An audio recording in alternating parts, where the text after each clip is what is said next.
Nag-request ng laboratory test at ECG ang psychiatrist ni Sulen. Kailangan mag-fasting para sa gagawing test. Kaya naganap kami ng ospital kung saan merong 24 hours na laboratory, hindi masyado maraming tao at higit sa lahat, walang bayad. Dahil nga kailangan naka-fasting bago kuhanan ng dugo, kaya ginawa namin 7 o'clock ng gabi yung last meal niya para kinabukasan ng 4 a.m. pwede na siyang kuhanan ng dugo.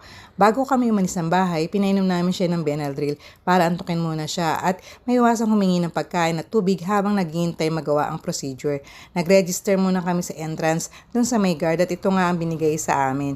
Binigay ko lang yung request ng laboratory pagkatapos ilang minuto ito na nga yung binigay sa amin.